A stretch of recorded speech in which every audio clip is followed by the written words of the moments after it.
the neurotransmitters of the sympathetic nervous system. More on that in other subjects. And then tyrosine is also converted to melanin. Tyrosine is also converted to homogenetic nga. Okay? And for some patients who don't have homogenetic oxidates, they develop what disease naman? Alkaptoluria. Be very particular with the diseases, ganun pa rin sa boards, makikita pa rin ang BioChem as always. Okay? And then, your tryptophan is converted to, dapat alam tayo doon ay, tryptophan is converted to serotonin or 5-hydroxytryptamine, what else? Melatonin and vitamin D3. Vitamin D3 is important for increasing good cholesterol nga. Sabi ko ba? Okay. So moving on tayo to the alcoholic amino acids and sulfur-containing amino acids muna pala ata. Sulfur-containing. So as you can see, I didn't put a label if they are polar or non-polar because you only have two members. One is polar, the other is non-polar. Methionine and cysteine na nga. Okay? And again, you have to remember the R group or the side chain. So what's the side chain for methionine? What you're seeing is methyl thioethyl. Methyl thioethyl. Okay? Be very familiar with your organic language. Siyempre, one carbon is methyl, two carbons are ethyl nga. Okay? Or is known as ethyl. And sulfur is always thio. Ayun. That's why we call it methyl thioethyl. That's why it's known as methionine. So, polar and polar. Kayo na humusga. I already taught you how to distinguish polar and polar. Non-polar. Non-polar. Kasi for it to become polar, it must be, diba? It must be,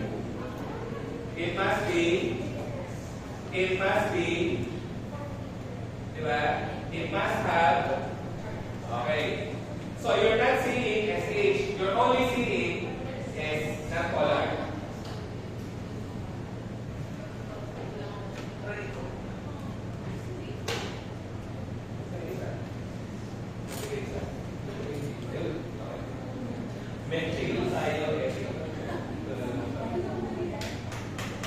Okay, so what's the side chain for cysteine?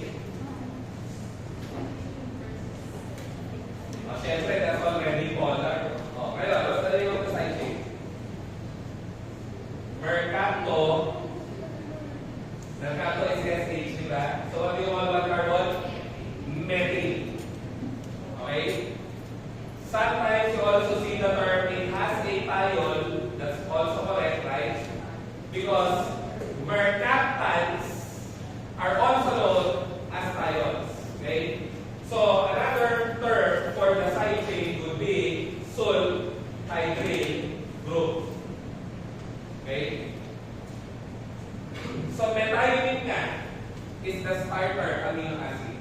Initiator amino acid. What do you mean by starter? It initiates kasi protein synthesis. It's the first amino acid that enters the ribosome to signal the ribosome to begin protein synthesis. Kaya, initiator or starter amino acid ang tawag ko sa kanya, and we already discussed na it's not polar na. Okay? Another thing for your methionine, keep in mind, it is a common source of labile methyl groups. Okay? And therefore, it is very important for methylation. The thing with methylation, it sounds simple kasi it's simply donating one carbon. No? But one carbon spells a difference in the creation of your genetic material. One carbon is also the difference to terminate the activity of a lot of drugs. So sinasabi ni Sir sa Tagalog, mukhang simple-simple lang ang methylation, no? Pag-atin ka lang isang carbon eh. Pero yung isang pirasong carbon na yun, malaki ang trabaho sa pagpatay ng activity ng maraming gawat, so ano na natin pag-usapan, at mahalaga rin yan sa paggawa ng DNA kasi.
which is the smallest amino acid, and the only amino acid that is not chiral, that is your pinaka-maliit na amino acid.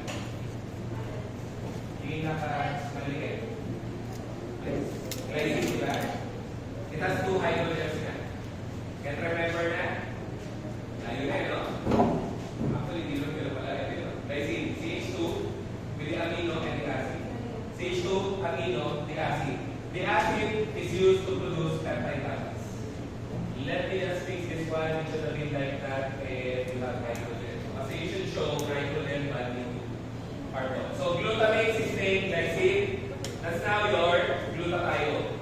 So why do we activate glutathione as GSH? Simply because its cysteine residue, its SH, is the responsible functional group for the antioxidant effect. Kaya antioxidant ang glutathione mo dahil sa hydrogen ng thione group or SH group. Okay? That's why you have to read it as GSH. So, glutathione pala is a tripeptide. Tripeptide. Why do we call it tripeptide? Kasi it contains 1, 2, 3 amino acids. Okay? GSH is glutathione. Now, your cysteine is also important for stabilizing the structure of a lot of proteins through the formation of disulfide bonds. Okay? So, if it forms disulfide linkages, it tends to stabilize tertiary structures. I hope you can remember, this is primary cutoff, this is secondary, this is tertiary, and most proteins only need to reach tertiary level for them to be biologically active. Okay? So, let's take insulin for example, a simplified model of insulin. By the way, what is insulin? What's the proper term for insulin? Is it a neurotransmitter? Is it a hormone?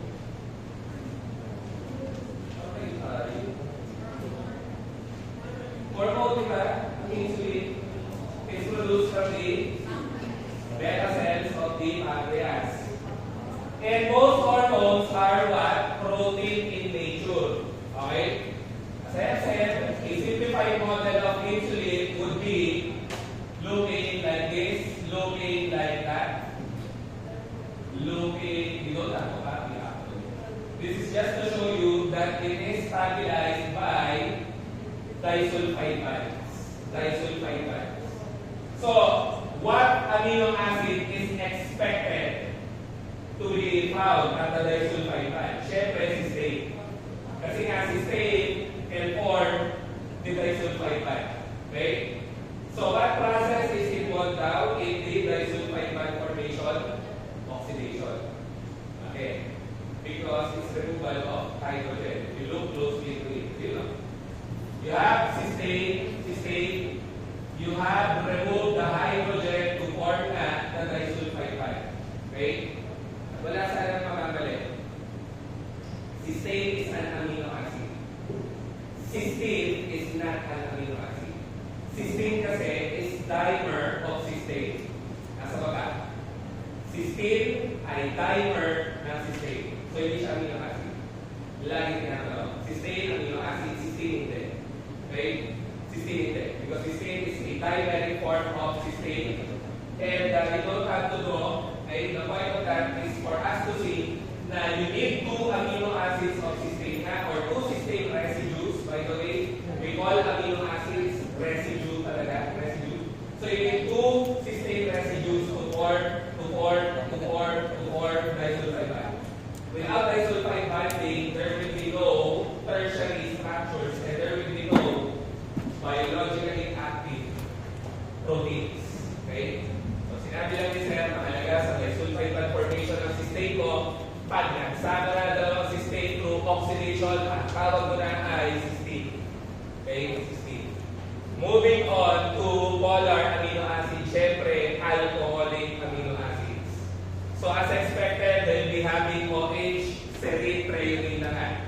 It's easy to recall kasi SNP, which comes first in the alphabet, S. So, how many carbons are you seeing? for the R group or side chain of serine? Only one. Isa lang. Okay? For threonine naman, you're seeing 2. Okay? So what's the name of the side chain for serine? You call it hydroxymethyl. Okay? What's the name of the side chain for threonine naman? Hydroxyethyl. Ganun lang. Hydroxyethyl. Okay? So, what's the importance of serine? And tinanong sa amin yan, wala talaga kaming idea. Tinula ako lang eh. Ama na Diyos ko, mama. Natulad na lang ako after exam. Anyways, I'll be drawing serine muna. H2O. Okay. Usually kasi serine is a part.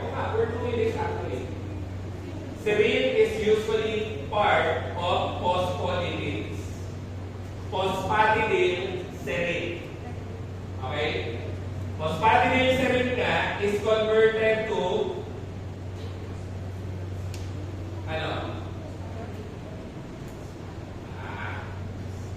amino. H3N. Okay. I'll be copying serine muna for everybody's sake para masundan natin lahat. So, this is your phospholipid with the serine nga. So, if you remove the carbon dioxide, it becomes like that. As I've said, under module 3 lipids, it becomes like that, CH2. So, let us fix the orientation of the amino group pointing upwards na. So, that's 2 carbons with an alcohol, ethanol, amine. Diba? Wala na. Tingnan na. So, what is phosphatidyl ethanol amine? Other name for phosphatidyl ethanol amine? Cephalin. Cephalin. Okay? And if you convert phosphatidyl ethanol amine na nga to CH3, CH3, CH3 with a positive, then you have 2 carbons pa rin. So I just replace 3 hydrogens with 3 methyl groups. That is now phosphatidyl choline. The name is lecithin. Okay? Lecithin. And if we remove this one from phospholipids nga, that is now your lecithin eh. You are removing this region from the phospholipid. When you remove it, it becomes an alcohol. Choline. Good. And choline is used to produce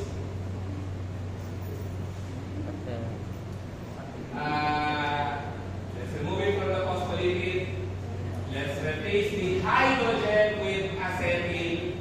What's the name na?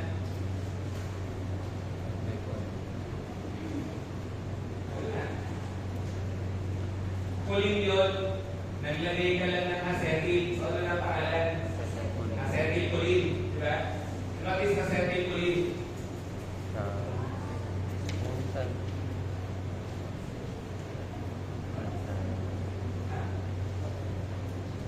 Choline yun. Tapos, naglagay ka ng acetyl. Acetylcholine. Ano pa siya acetylcholine?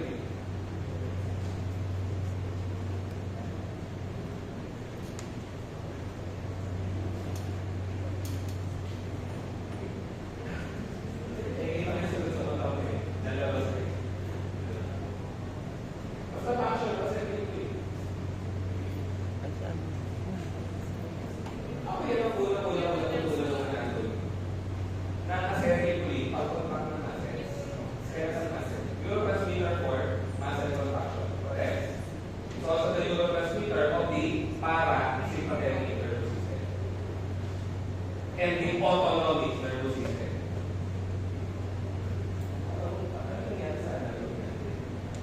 So, alam niyo naman yung sympathetic. Kahit pa paano. Autonomic, alam niyo. Autonomic. Ano yung autonomic? Okay, kung ako. Kaya tinatanong ko yung autonomic.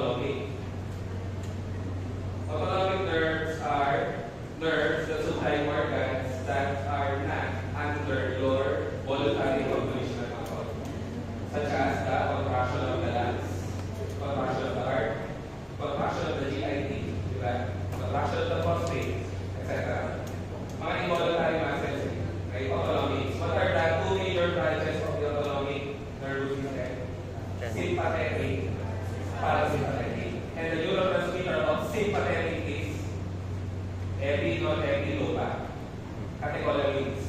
The neurotransmitter of parasympathetic is acetylcholine. Okay?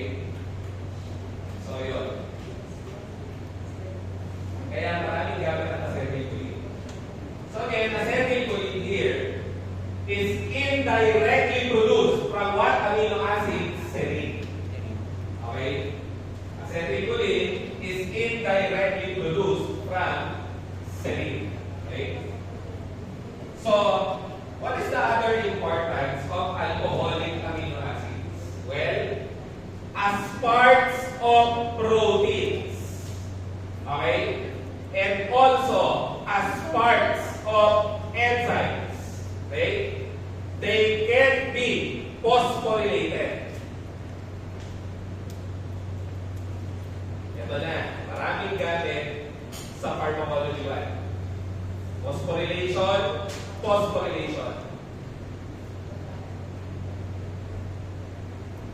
When proteins get phosphorylated, so I'm just attaching phosphate. Okay? Proteins get activated kasi. When enzymes nga lang are phosphorylated, they get deactivated. Okay? So protein lang pag may phosphate active. Enzymes pag may phosphate inactive. Generally speaking, but not always the case. Okay? Punto is, marami kang protein, pag marami ka ng phosphate na activate, marami kang enzyme, pag marami ka ng phosphate na deactivate. One common application would be this one. Are you familiar with myosin and actin? Oh, nasabi ba natin ito? What are these proteins? They are contractile proteins. Myosin here needs phosphate for it to become reactive with actin so that muscle contraction can be made possible. Okay? And this can be muscles of your skeletal muscles, your heart, your lungs, your GID, your blood vessels, all muscles. They it be voluntary, involuntary kasi will contain myosin and actin. So when myosin is phosphorylated, you can expect muscle contraction naman. If myosin is dephosphorylated, ano mangyayari sa muscles? Relax. Okay? So kung puso mo to, na-phosphorylate si myosin, titibo. Pag natanggal ang phosphate sa myosin, hindi titibo ang puso. That's how important phosphorylation is in the signaling pathways and mechanisms of cells, neurotransmitters, hormones, and even drugs. Okay? So ito na. When myosin has the phosphate, it is activated to cause contraction. What enzyme donates the phosphate to myosin?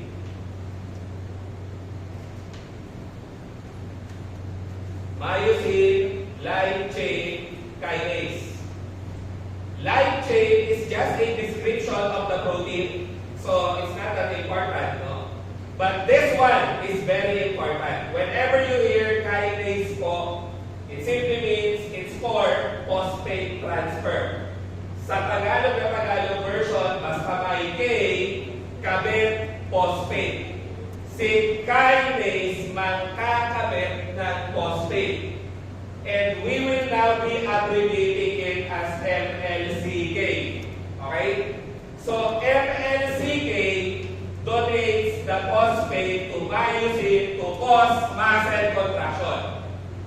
The thing is, MLCK can also be phosphorylated. And MLCK is an enzyme. At dyan papasok, or here we now go to your second concept. When enzymes are phosphorylated, they get inhibited. So, kailangan tumatak nito eh. Kailangan maunawaan. Malalim na ang tanungan sa board sa BioChem. Sobrang araw, no? Anyways,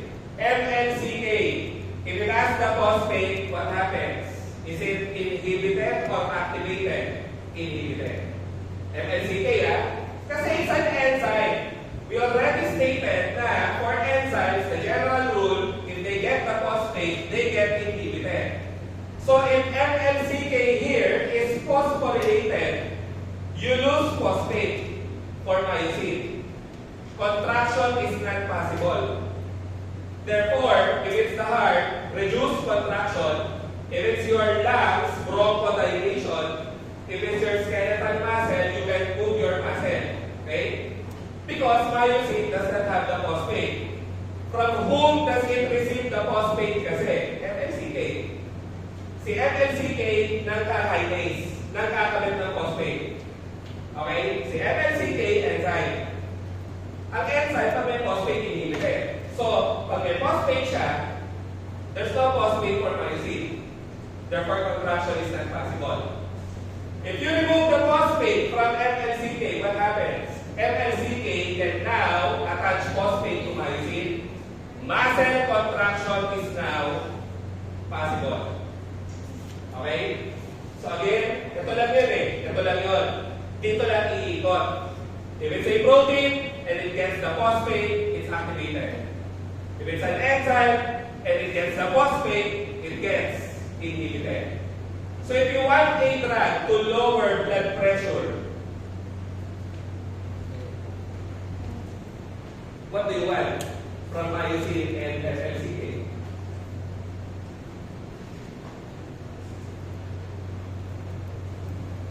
Titingnan naman kung yung lawan ito. Okay pa rin, speaker sa next.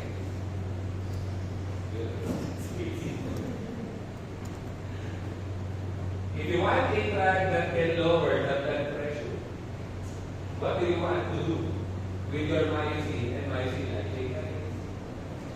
Do you want to phosphorylate? Do you want to remove the phosphate from whom?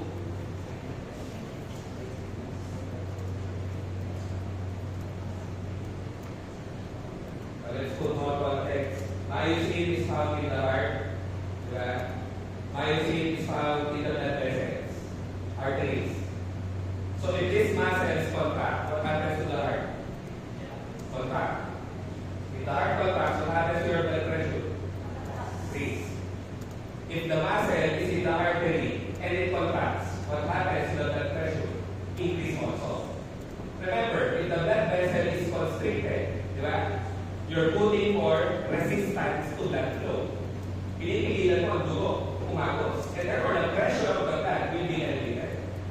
So, contraction of heart and arteries leads to hypertension. Work from there. From there, you can now think on how to lower BP by modifying MLCK myosin. And this is how we design drugs kasi. Knowing biomedical targets. Diba? What do you want to do? You want to phosphorylate? Good. You want to phosphorylate MLCK. Tama? Because if you phosphorylate MLCK, you inhibit the enzyme that tends to activate myosin. That's the thing with pharmacology. That's why it's very tricky. It's a matter of increase, decrease, activate, inhibit. Which would you activate? Which would you inhibit to achieve your target? So you need to phosphorylate this one so that it can be inhibited. If it is inhibited, you lose the ability of the enzyme to transfer phosphates to myosin to disable muscle contraction of the heart and arteries. So, magdadala sa puso, magdadala sa arteries, bababa BP mo. Okay? And you have a lot of drugs actually that can stimulate MLCK phosphorylation. Okay? So, pag nakapitan siya ng phosphate, dun siya titigil. Kasi enzyme siya eh. Basta enzyme, nakapitan ng phosphate, titigil. Basta protein, nakapitan ng phosphate naman, ma-activate. Pasensya na. Malalim talaga siya. Ayun. Kakalimutan na. General rules yan. So, why are we going here? Kasi nga, sino lang ang pwede makapitan ng phosphate? Alcoholic amino acids lang. So, yung mga enzymes, mga proteins na maririnig nyo kay Doc Mike na sinasabi niyang napophosphorylate, siguro sigurado yun. May alcoholic amino acid yun na serine, threonine, at may isa pa. Sino yung isa pa na pwede? Kasi may OH din siya. Kasi may phenol siya. Tyrosine nga. Diba? Tyrosine may phenolic OH nga eh. Hindi maalala rin. Kasi talaga, yun. Phenol, may OH. Okay? So, tatlo sila na pwedeng mapostolate. Okay? So, as expected, of course, alcoholic and polar. Moving on to acidic amino acids. Aspartic acid, glutamic acid. You can also call them aspartate, glutamate, basta alphabetical equivalent ka, or aspartate. D, glutamate, E. Kakalimutan. There are two of the most difficult na kalimutan. Yun na rin yun, yung sinasabi ko. Okay, nasa active site daw sila ng enzyme. Kaya ang enzyme na may OH, no? Pag nakapila ng phosphate, madali-activate. Okay? So, if you remove nga lang the phosphate from the enzyme, what happens? Inikot ko lang. If you remove the phosphate from the enzyme, what happens to the enzyme? Okay. If you remove the phosphate from the protein, what happens? Deactivated ang protein. Okay. Addition of phosphate is known as phosphorylation. Removal of phosphate is known as dephosphorylation. Ganun lang. What enzyme is needed for phosphorylation nga? It's always a kabet phosphate kinase. Now, what enzyme tends to remove the phosphate naman? Mga paborito niya kasi tanong yan eh. Sorry na agad. What enzyme tends to remove the phosphate from the alcoholic amino acid? Phosphatase. So, if it's a kinase, kabet phosphate, attached phosphate. If it's a phosphatase, tanggal phosphate naman. Parang hindi mo naman ilukan. Phosphatase, tatanggal ng phosphate. Removes phosphates. Kinase attaches phosphate, kabet phosphate. Okay? So, balik tayo. Aspartate, glutamate, or aspartic acid, glutamic acid nga, or acidic amino acids. And, if you notice sana, we have been considering amino acids with zero charge, no charge. Why? Look at serine, threonine.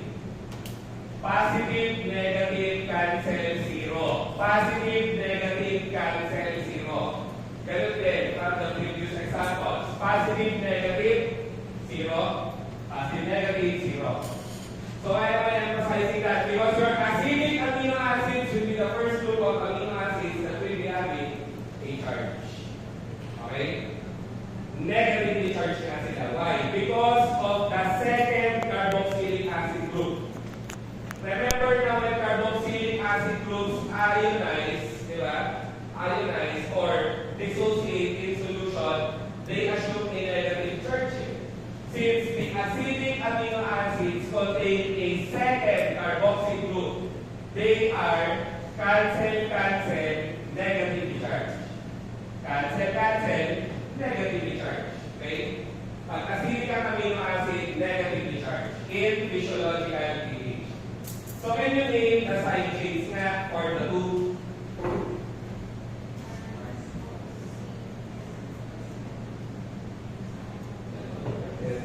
We can still have another two. Ano? No, side chain only. Remember, the side chain is treated as lower priority. Kasi it's the side chain. Okay? This is the major priority, the amino acid. So what's the name of the side chain for aspartate? That's carboxy, diba? If your acid has lower priority, you need it to become a prefix. Sabi ni Mark teacher ko, carboxy. What is the name of one carbon? Alam mo din, what's the side chain for the next amino acid? Carboxy acid. And it's easy again to remember, no? D and E, alphabetical lang. So for D, 1 carbon. For E, 2 carbons. Okay? And you will never forget that they have a second carboxylic acid group. So carboxy, ethyl, carboxy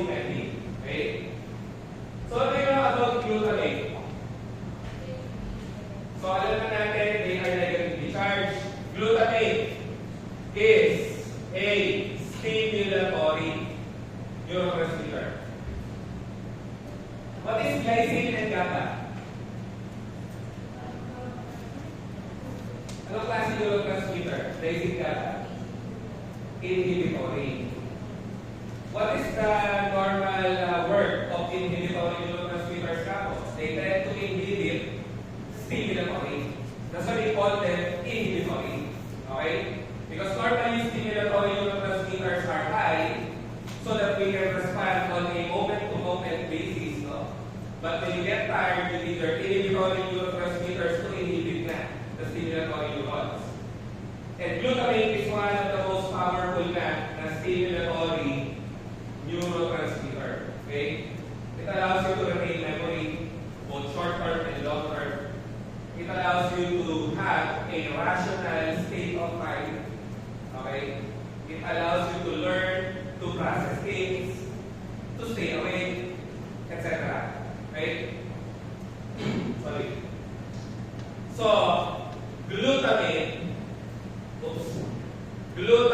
nga lang has various receptors. Are you familiar with the receptor concept? Nabanggit ko na nga ba ito?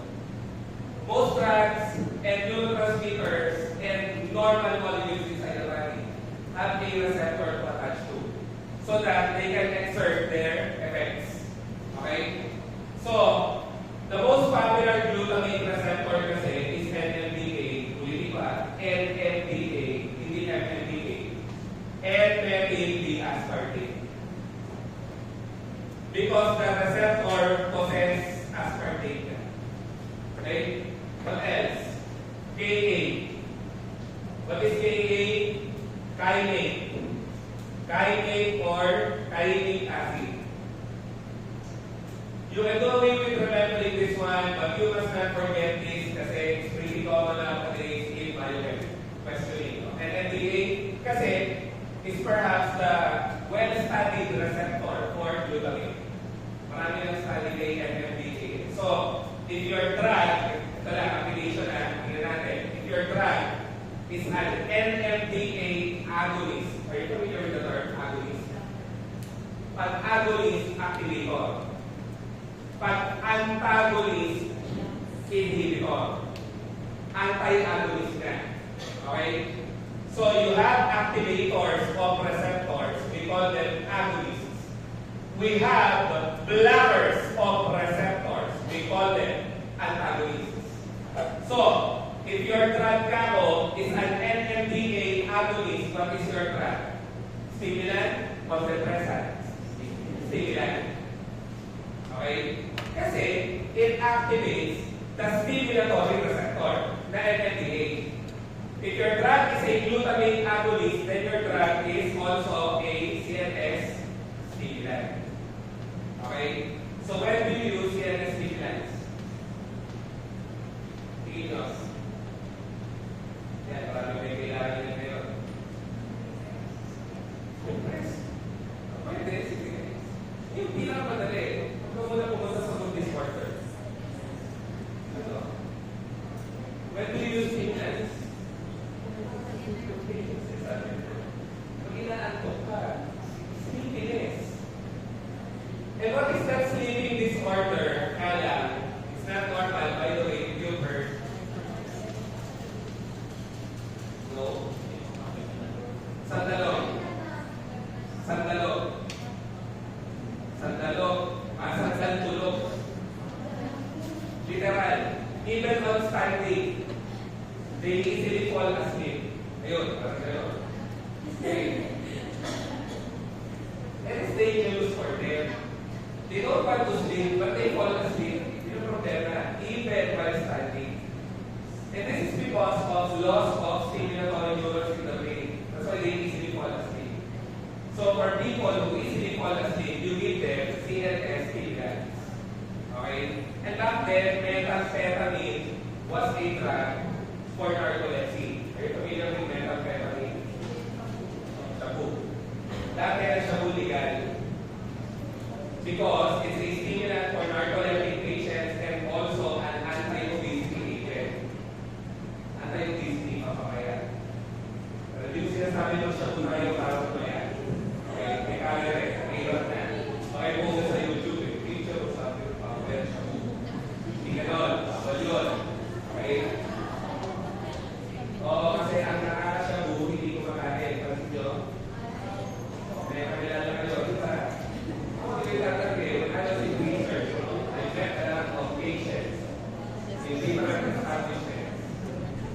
Pero phenamine kasi is an anorexic. Anorexic. What is anorexic? Appetite suppressant. Okay? Correct. Most of your CNS stimulants are anorexics. Most of your depressants naman are appetite stimulants. Halimbawa, kasi magkakatulog, ulit. Most of your CNS stimulants, just like your methamphetamine or shabu, anorexic. Anorexics are appetite suppressants. Most of your CNS depressants naman are appetite stimulants. Pampataba. Okay? Anorexic, pampapayat. Bahala na si Doc na yung magdutong yan. Yes? Wait lang. Ito na. Okay? So, if NMDA is activated, it leads to stimulation. If NMDA is antagonized or blocked, kung mabablock si NMDA, what happens? CNS stimulation or depression? Depression. Okay? Depression. And you have a drug of abuse also. If you have heard, tinatanong sa boards, it's an NMDA antagonist. This is actually an injectable anesthetic. Okay? But at higher doses, it's a drug of abuse. The thing with ketamine is it's a dissociative anesthetic agent. Sira naman mga terms. Sorry na. What do you mean by anesthesia? Oh. What's pain reliever? Analgesic pain reliever. Anesthetic is what? Makes you lose perception of all noxious or harmful stimuli. Even normal stimuli. Kaya, pag analgesic, nandun yung pain, pag anesthetic, wala ka bang pain kahit ano? Wala. Okay? Tama? So, ketamine is an anesthetic for surgery. Why do we call it dissociative?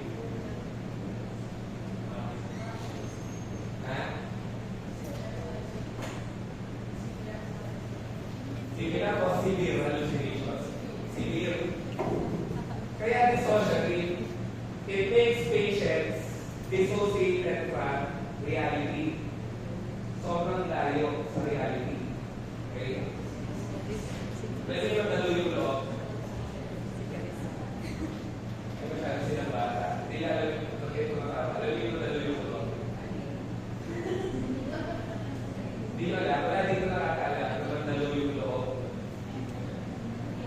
The National Mental Hospital is found in the heart of Mandaluyong. Kaya Mandaluyong is the National Mental Hospital.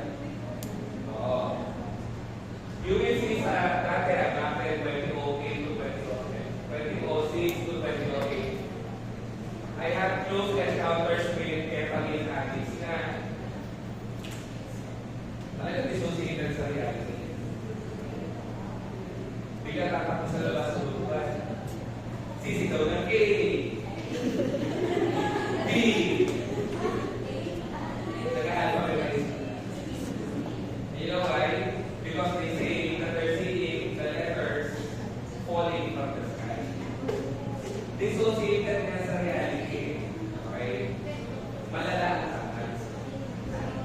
Yeah. Papunta ka sa schizophrenia. Okay.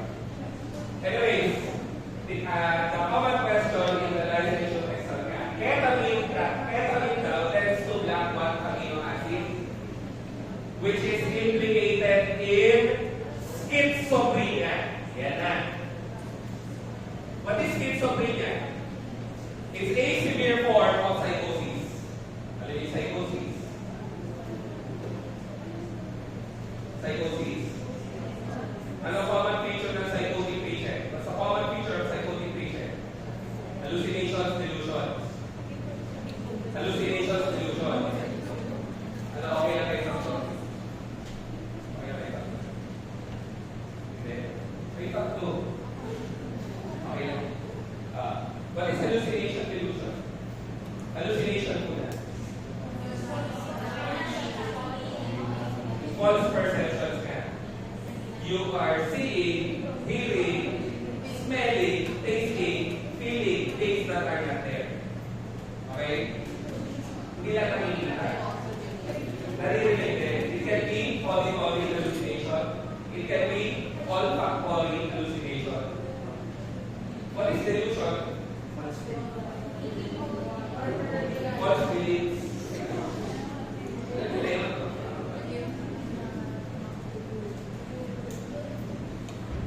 pag-aaral, perfect po ang BioChem exam sa midterm. Cause grades. So yun. NMDA blocker, ketamine. So bale, what's the answer to the question? Again, the question is, amino acid being blocked by ketamine, the answer is glutamate. Kasi ketamine is an NMDA blocker, and NMDA is a receptor of glutamate. Okay? Who amongst you have tried glucose? May nakatry na glucose? Maria? Alam mo na nakatry na glucose wala? Try na, may Maria answer. Sabi. Glucose. What's the generic name of glucose? If you look into it. Glutamate. Glutamic acid. Oh, you look into your Ajinomoto. What is MSG? Monosodium glutamate. Oh, ano? Does it mean that they can boost memory? No. No. Kasi glutamate is what? Polar. Polar. To boost your memory, you need a drug that can enter the brain. And drugs that enter the brain are lipid soluble. Why? Because of that brain barrier na is made up of lipids. So pag hindi lipid soluble ang gamot mo, nonsense. Kaya, the glucose, I don't know, if it's working for you, then good. Maybe that's a pharmacogenomic variation. You heard of pharmacogenomic variation? Nalalim na ng terms, no? So, yan. Narinig na ba term pharmacogenomic? Your response is dependent on your gene. It's not only dependent on the drug. You can have the best drug in the market, okay, for most cases. But it can happen for few patients, the same drug does not work because the genes of the patient is not compatible with the drug. This explains why we see unexplainable variations in response. There are some people who benefit with a drug, but if you use the same drug to other people or other patients, it doesn't work. Sa Tagalog, ito yung nagbibigay paliwanag, at least attempt to paliwanag, diyan. Bakit ang pasyente ko, diyan siya sa ganito gawin? Bakit ko hindi? It's because of your genes. Ngayon, bringing glucose into the discussion, ang glutamic acid nga, it does not normally enter the brain, but if it's working for you, then it can be psychosomatic. Yung psychosomatic, placebo effect ka. You're taking something, so you want to believe in yourself that it's working. That's why it seems like it's working. Okay? Okay ka? Okay ka? No? It's pretty common for people, di ba? When they take something, okay, since I am taking something in my mind, I am taking a medication, then this medication is working. But in reality, it's not. Okay? Feeling mo lang may work siya. But yes, some patients can benefit from glucose. I'm not encouraging you to try. I will explain later why. Okay? So yun. Moving on to question. Hello.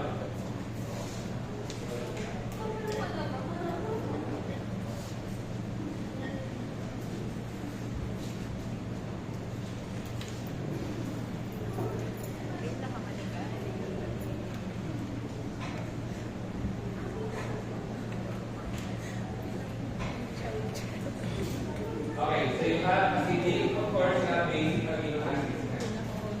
Okay? So what are basic amino acids naman? They have nitrogen.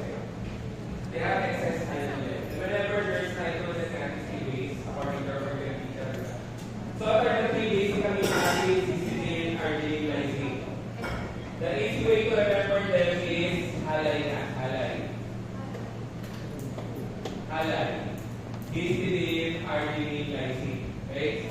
So what's the side chain for histidine? By the way, let us make this easier. It's actually protonated, therefore it's positive. Kaya, cancel, positively charged. Ang basic amino acids. Acidic amino acids, on the other hand, are negatively charged. Do not forget. We will recap later. So, what do you want the side chain of histidine nga? And then for lysine, you have, highly correct this one, it should have 2. So this is aminobutyl. Kasi for carbons, no? Aminobutyl. Okay. This is propyl. Propyl.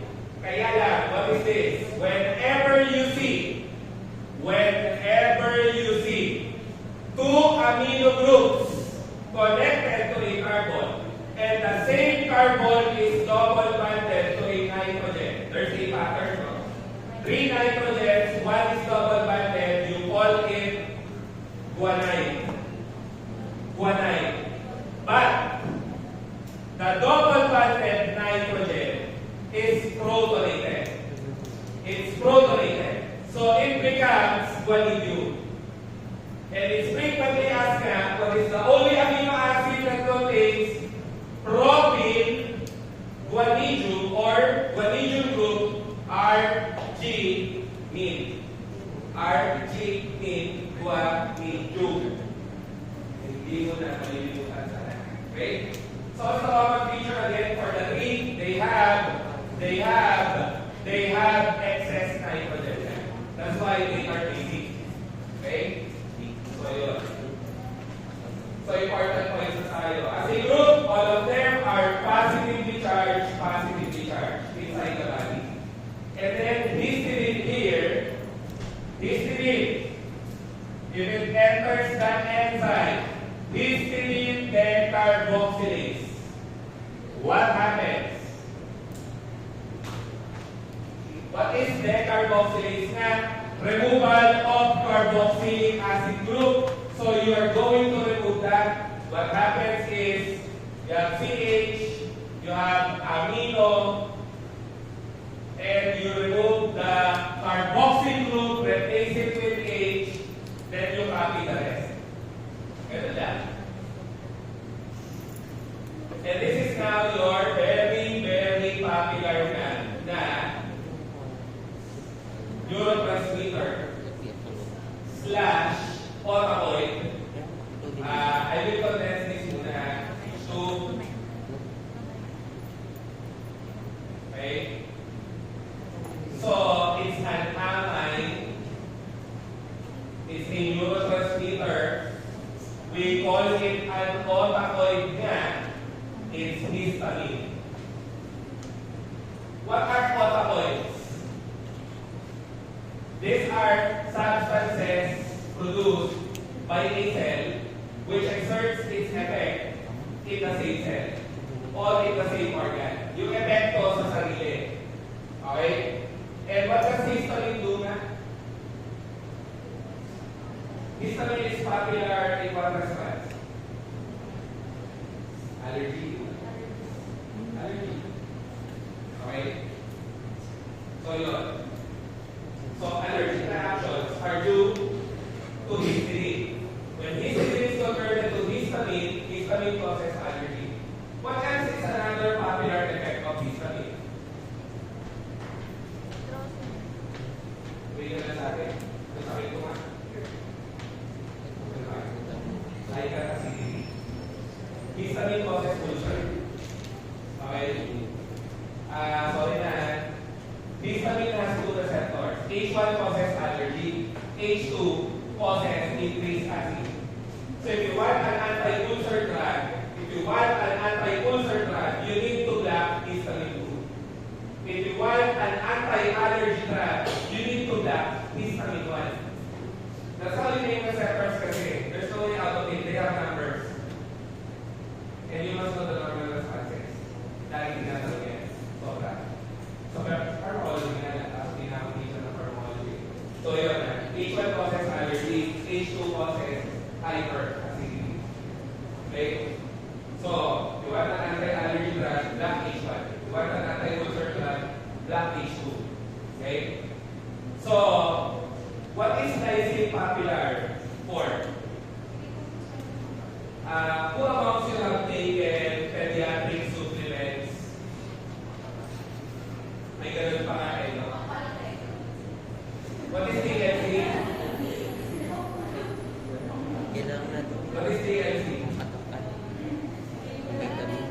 dito na pag-profile.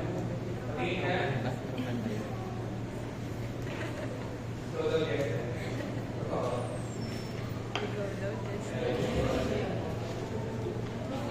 Profile. Wala? What is DLC? Mga medyo ma-generation ko. Ano yung DLC? Medyo lang.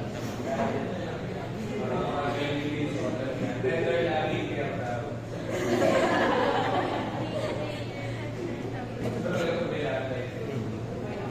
Mayaman. No, it's a tender lagi. Ano yung D? Parang lahat rin tayo. Ano yung D? Okay. Ano yung L? Oo. Yun. Lysine. Pati C. Chlorella. Growth factor. Okay. Chlorella. Growth factor. Yung pagkatangkat na. Okay? Anyways, diba, it's pretty common to see parts of pediatric supplements. If you go to SM, Center, which is the CV, and also Southport, you will see naman Nutrotex with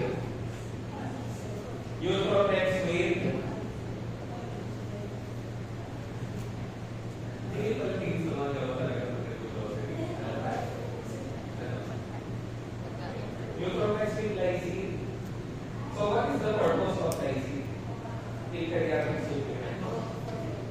Growth promoter, immune booster. Okay? Growth promoter, immune booster. And somehow, appetite stimulant. Somehow lang. Mababa yung appetite stimulant. Okay? And what is the use of taurine? Growth promoter. What is the use of CGF? Growth promoter. Ano gusto natin niya as Inactive. Tatlong growth promoter. So, ayun. Are we not contented with our life?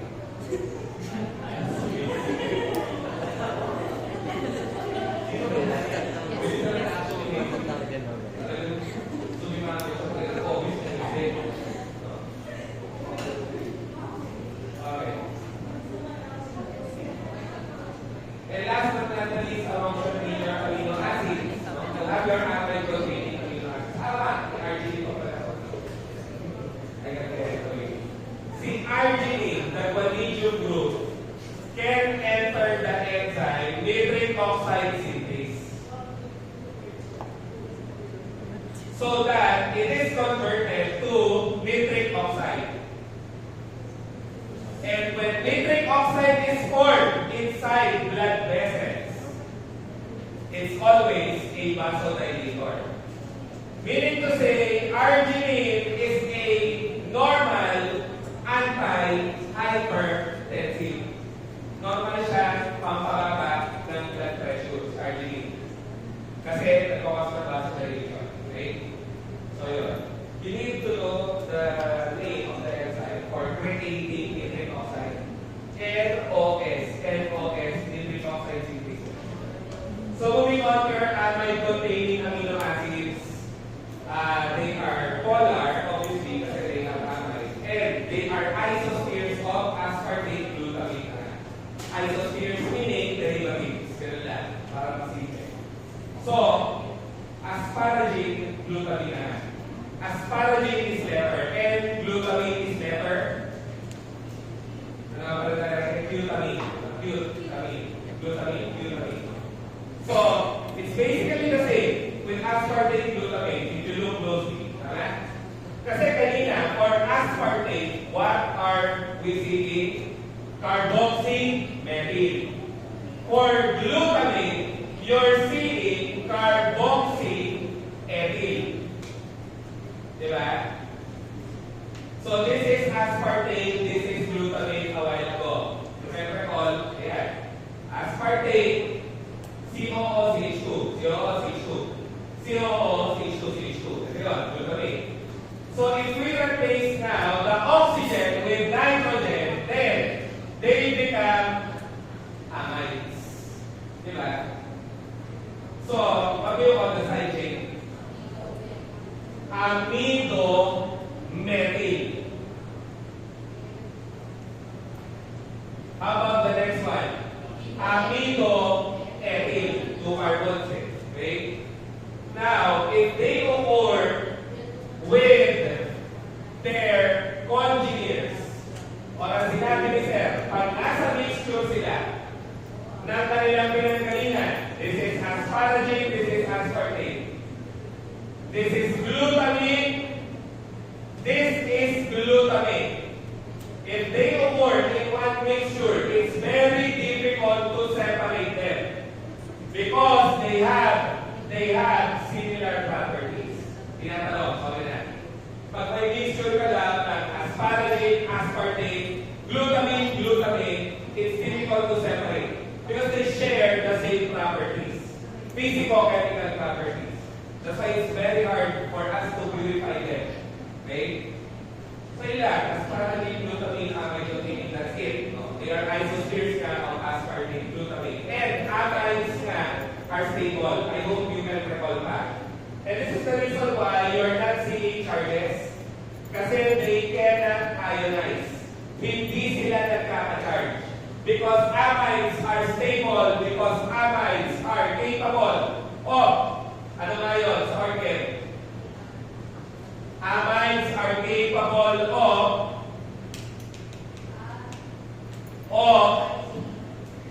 delocalization. Diba?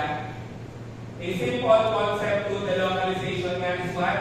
Umiikot na yung electron, madamot, hindi nag-donate ng electron sa iba. It doesn't donate electrons to others, so it's not reactive. Basta amide stable. And what connects amino acids to each other ulit? Peptide bond. The peptide bond is also an amide. And therefore, peptide bonds are stable. Okay? So, last but not the least, you have your new amino acids, you have selenocysteine and pyrrolysine. Selenocysteine is the only one found in the human body. You can look into it. It resembles cysteine. What's the difference? Cysteine has sulfur. This one has selenium. Okay? So, you call the side chain na selenothiol. Selenothiol. Ilang kaiba for selenocysteine. So, selenium back then was known to be an antioxidant, but it was not clear how. But right now, it's clear that it's converted, or selenium is converted to selenocysteine. Selenocysteine becomes part of glutathione peroxidase. You will recall module 1, glutathione peroxidase is the enzyme that helps out glutathione to carry out the antioxidant effect. Okay? So you need selenium. You need to have it from your diet or your mineral supplements. If you're seeing in the market, you're now seeing selenium 45X. Nakita tayo, itlog daw na may selenium. Ano naman? Selenocysteine. Okay? Selenocysteine. Selenium 45X. And that will help out glutathione. The last amino acid is not that important kasi it's not found in the human body. The pyrrolysine is found in the active site of monomethylamine methyltransferase, which is an enzyme found in Metallosarcina balkeri. Mahaba. So Metallosarcina balkeri is a bacteria in fresh water that converts methane groups to methane gas. Not that important. Okay? So it's really for methane synthesis to contribute to the balance of greenhouse gases in the atmospheric air. Anyways, so pyrrolysine, back then it was not clear. I hope you're seeing pala, no? Pyrrolysine, pyrrole, and this is this is aminobutane. 1, 2, 3, 4. Diba? Ano yung aminobutane kanina? Aminobutane lysine. Ayun. Kaya, we call it pyrrolysine. So back then, we were never sure what is X. Right now, it's clear na it's CH3. Kasi back then, it's not clear kung CH3, amino, or OH.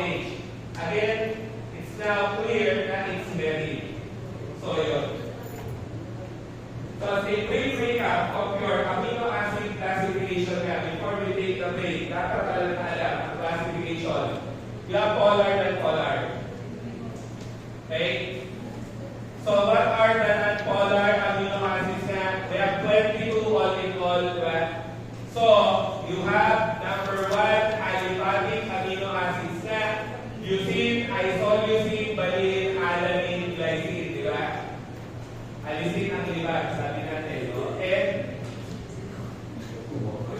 alanine, glycine, small amino acids. Leucine, isoleucine, valine, ay what? Branching amino acids, no? Next, you have your amino acid nga. You only have one, proline. Diba? Proline. And then you have your aromatic amino acids nga. Two of them are non-polar. That would be phenylalanine and tryptophan. Because the other aromatic amino acid is tyrosine. It's polar kasi it contains phenol. Okay? So, yun. And then, what we discussed a while ago lang, sulfur containing, one of them is non-polar, it's methylene.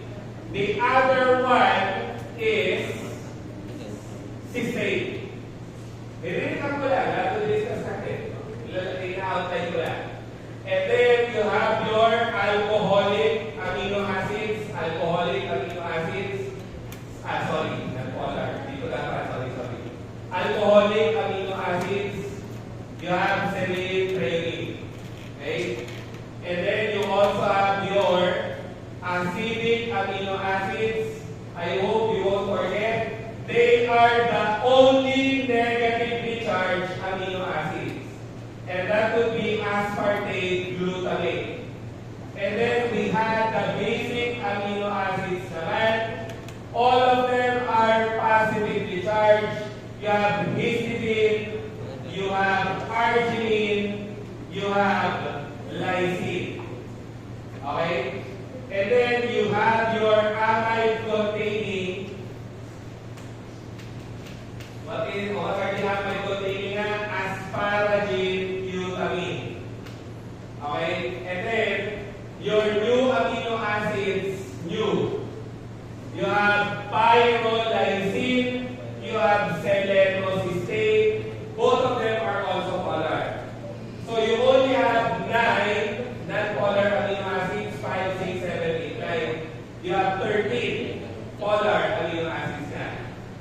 Huwag kang kakalimutan, acidic lang, negative, basic lang, positive. It's easy to recall, I hope, no? That these are the only amino acids with charge. So we also call them polar charge amino acids. Kasi may charge, polar charge.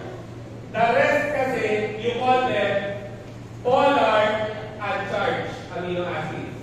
Polar uncharged, polar uncharged, polar uncharged, polar charge, polar charge, polar uncharged, polar uncharged. Okay? 1, 2, 3.